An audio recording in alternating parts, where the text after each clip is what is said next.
Hello friends, आज के इस वीडियो में हम फायर की एनओसी के बारे में बात करने वाले हैं। फायर एनओसी एक कंपलसरी डॉक्यूमेंट होता है किसी भी बिल्डिंग को ऑपरेट करने के लिए, जो हमें एक पर्टिकुलर ऑथोराइज्ड बॉडी से लेना पड़ता है।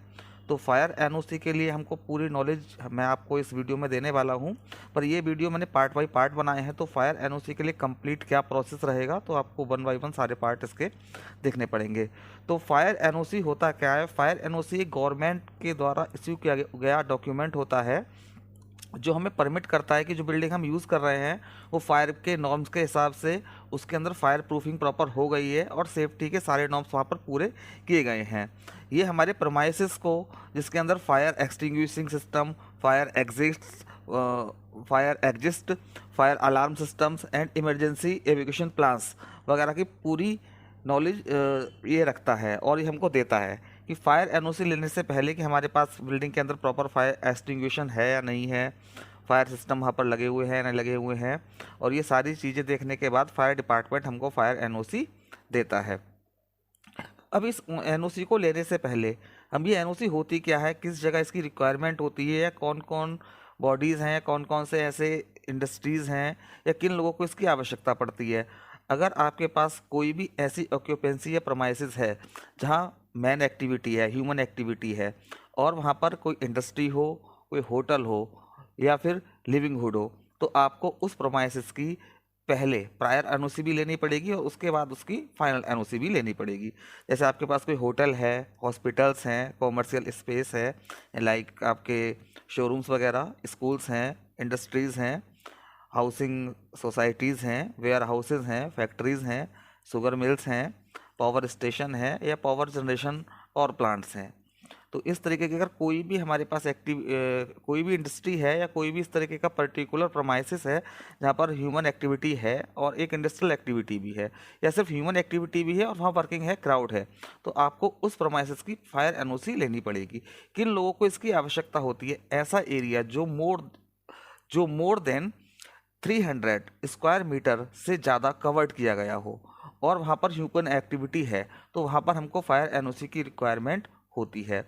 ऐसा एरिया जो मल्टी फ्लोर्स बना हुआ हो और जिसकी हाइट 9 मीटर से अबव हो, वहाँ पर हमको फायर एनओसी लेने की आवश्यकता होती है। अब ये फायर एनओसी कौन हमको देता है, कौन सी इसकी अथॉरिटी बॉडी है, कौन सी बॉडी हमको प्रोवाइड करती है? जो फायर डिपार्टमेंट है, fire department constitution of India जो इसका पार्ट 12 है, उसके आर्टिकल 243, जो आर्टिकल नंबर 243 है, उसके अंदर इसको रखा गया है और ये जो सब्जेक्ट है इसको स्टेट गवर्नमेंट को दिया गया है। यानी कि स्टेट गवर्नमेंट को ये ऑथराइजेशन मिली है कि वो किसी भी प्रमाइसिस का चेक करके फायर सर्टिफिकेट इश्यू करेगी और वहाँ पर ह्यूमन लिविंग की लाइफ सेफ्टी और फायर के संबंधित जितने भी नॉर्म्स हैं उनको चेक करने के बाद वो फायर एनओसी प्रोवाइड करेगी। तो ये हमारे पास स्टेट गवर्नमेंट का सब्जेक्ट है और स्टेट गवर्नमेंट इसको प्रॉपर चेक करने के बाद स्टेट और यूनियन टेरिटरीज़ को जो है फायर सेफ्टी चेक करने के बाद हमारे पास ये डॉक्यूमेंट हमको इश्यू करता है।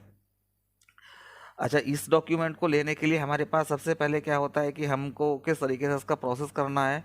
तो अगर आपके पास कोई भी इंडस्ट्री या कोई भी इस तरीके की एक्टिविटी जहाँ पर आपको कंस्ट्रक्शन करना है, उसके लिए उसके लैंड के हिसाब से उसको लैंड को चेक कराने के बाद कि वो वहाँ पर फिजिबल है, प्रॉपर फिजिबिलिटी है वहाँ पर या नहीं है, और लोगों की जो लाइफ है वहाँ सेफ है या नहीं है, उसको देखने के बाद पहले ही कंस्ट्रक्शन से पहले आपको एक प्रोविजनल एनओसी लेनी पड़ती है। तो प्रोविजनल एनओसी लेने के बाद जब हमारी कंस्ट्रक्शन पूरी हो जाती है और सारी चीज़ें कंप्लीट हो जाती हैं, उसके बाद हमको हमारी फाइनल एनओसी लेनी पड़ती है।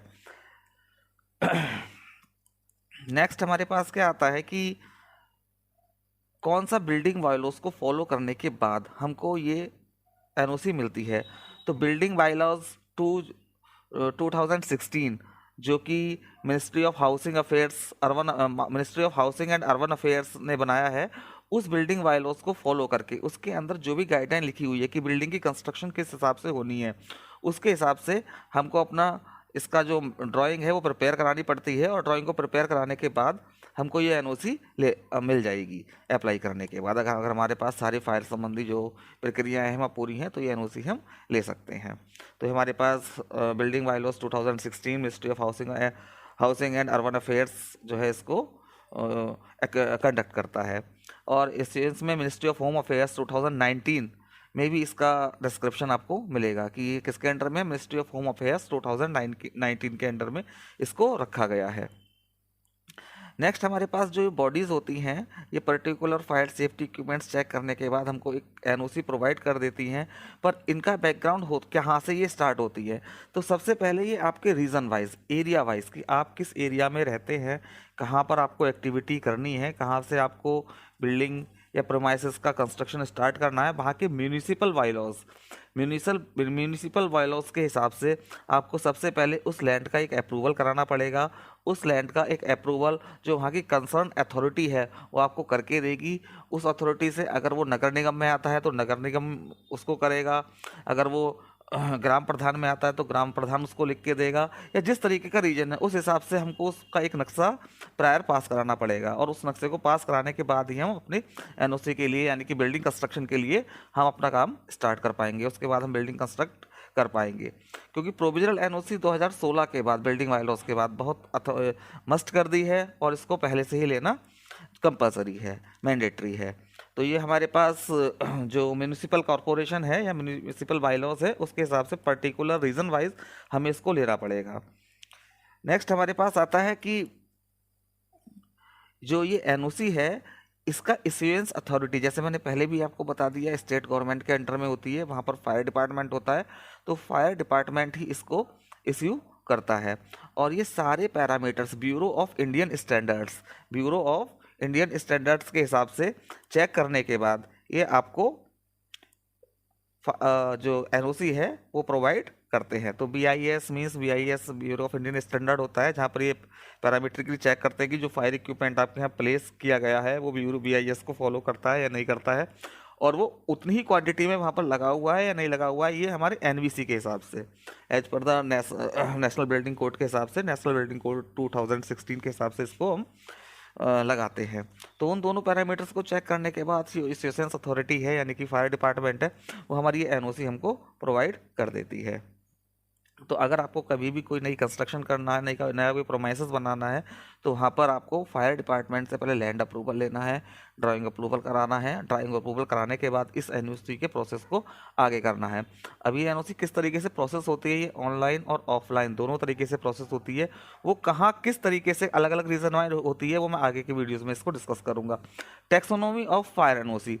टैक्सोनॉमी मीन्स आपके पास आइडेंटिफिकेशन हो जाएगा कि कौन सी रेगुलेशन बॉडी है जो एनओसी ले रही है, और कौन सी एनफोर्समेंट बॉडी है कि उस जो जहाँ पर ये इंडस्ट्री कंस्ट्रक्ट हो रही है उसको किन पैरामीटर का, सेफ्टी पैरामीटर या फायर सेफ्टी पैरामीटर्स के नॉर्म्स में रख करके इसको बनाया गया है। नेक्स्ट हमारे पास बिल्डिंग की एक अकाउंटेबिलिटी बन जाएगी कि कौन ऐसा शख्स है जो इस बिल्डिंग को ऑपरेट रखेगा, इस बिल्डिंग की जिम्मेदारी लेगा, तो वो हमारे पास रहेगा।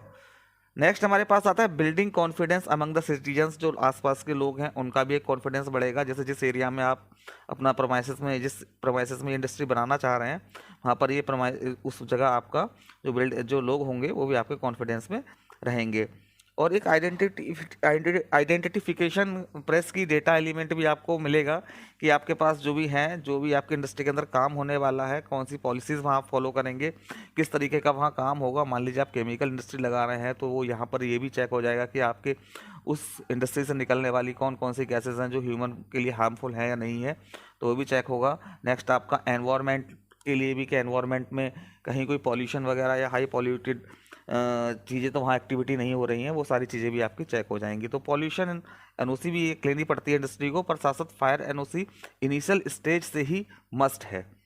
तो ये हमारा एक फर्स्ट वीडियो था फायर एनओसी के लिए, जिससे मैंने ये जानकारी दी है कि फायर एनओसी होती क्या है, किसको इसकी रिक्वायरमेंट होती है, और कौन सी अथॉरिटी इसको देती है, कौन से बिल्डिंग बायलॉज के हिसाब से इसको मिलता है, और कौन से NBC के कौन से सेक्शन को हमको फॉलो करके बिल्डिंग को कंस्ट्रक्ट करना पड़ता है। Thank you.